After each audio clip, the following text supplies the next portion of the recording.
അപ്പോൾ ഇന്നത്തെ ടാസ്ക് ഇവർക്ക് കൊടുത്തിരുന്നത് ഹൗസിലെ 3 ധൈര്യശാലികളായ ആൾക്കാരെ തിരഞ്ഞെടുക്കാനായിരുന്നു.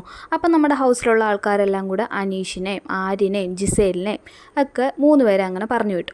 അവിടെ ചെന്ന് അവരോട് അവരുടെ ഫ്രണ്ട് ഇരിക്കുന്ന ആ കാർഡ് നോക്കിയിട്ട് എന്താണോ അതിനകത്ത് പറഞ്ഞിരിക്കുന്നത് അതുപോലെ ചെയ്യാനാണ് പറഞ്ഞത്. അപ്പോൾ നമ്മുടെ അനീഷിന് കിട്ടിയത് ഇപ്പോൾ മുതൽ ഈ സീസൺ അവസാനിക്കുന്നവരെ സംസാരിക്കരുത് അതായിരുന്നു.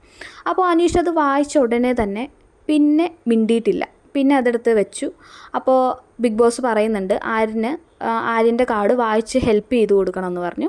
പക്ഷേ അനീഷ് കേട്ടില്ല കേട്ടോ. അനീഷ് ആ സെക്കൻഡ് തൊട്ട് തന്നെ മിണ്ടാതിരിക്കാൻ തുടങ്ങി. ബിഗ് ബോസ് പറഞ്ഞു ഇപ്പോൾ തുടങ്ങിയിട്ടില്ല, പറഞ്ഞിട്ടേ ടാസ്ക് തുടങ്ങുള്ളൂ എന്ന്.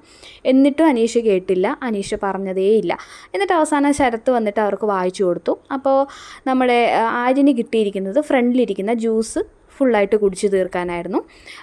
ജിസേലിന് കിട്ടിയത് തല മൊട്ടയടിക്കാൻ വേണ്ടിയിട്ടായിരുന്നു. എന്നിട്ട് ബിഗ് ബോസ് പറയുന്നുണ്ട് നിങ്ങൾക്ക് 3 പേർക്കും കൂടെ തീരുമാനിച്ച് ആരെന്ത് ചെയ്യണമെന്ന് 3 പേർക്കും കൂടെ തീരുമാനിക്കാമെന്ന്. പക്ഷേ അനീഷ് ഇതിനകത്ത് ഇടപെട്ടതേയില്ല.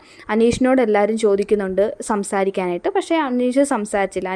അനീഷിൻ്റെ ടാസ്ക് എന്താണോ പറഞ്ഞത് അത് അപ്പോൾ മുതൽ ചെയ്യാൻ തുടങ്ങി. ഇനിയുള്ളത് ജിസേലും ആര്യനുമായിരുന്നു. അപ്പോൾ ജിസേലിനോട് പറഞ്ഞാൽ ജിസേൽ എന്തായാലും മുടി മൊട്ടയടിക്കത്തില്ല.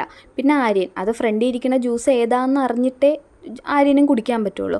അപ്പോൾ ഇവർ 2 പേരും ചർച്ച ചെയ്യുകയാണ്. കാര്യം ജിസേലിന് മൊട്ടയടിക്കാൻ പറ്റില്ല, ഇവർ ഭയങ്കര ഫ്രണ്ട്സാണ്, ഇവർക്കൊന്നും എടുക്കാൻ പറ്റുന്നില്ല.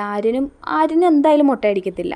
അപ്പോൾ അങ്ങനൊരു പ്രശ്നം നടക്കുകയാണ്. അപ്പോൾ ഈ ഹൗസിലെ കൂടെയുള്ള എല്ലാവരുടെയും വിചാരം എന്ന് പറയുന്നത് ഈ അനീഷിനെയും കൂടെ ചർച്ചയിൽ ഉൾപ്പെടുത്തി അനീഷിനെ കൊണ്ട് മൊട്ടയടിപ്പിക്കാം. അങ്ങനെയാണ് ഇവർ വിചാരിച്ച് വെച്ചിരുന്നതെന്ന് തോന്നുന്നു. പക്ഷേ അനീഷ് മിണ്ടിയില്ല. എല്ലാവരും സംസാരിക്കാൻ ചെന്നിട്ടൊന്നും അനീഷ് ഒരു അക്ഷരം പോലും മിണ്ടിയിട്ടില്ല. അപ്പോൾ അതിൻ്റെ പേരിലാണ് ടാസ്ക് കഴിഞ്ഞ് നമ്മുടെ അനീഷിൻ്റെ നേരെ അക്ബറൊക്കെ ചെല്ലുന്നത്. പക്ഷേ അതിനുശേഷം ഇതാരും ചെയ്യാൻ തയ്യാറല്ലാത്തതുകൊണ്ട് ബിഗ് ബോസ് ടാസ്ക് റദ്ദാക്കുകയാണ് ചെയ്തത്.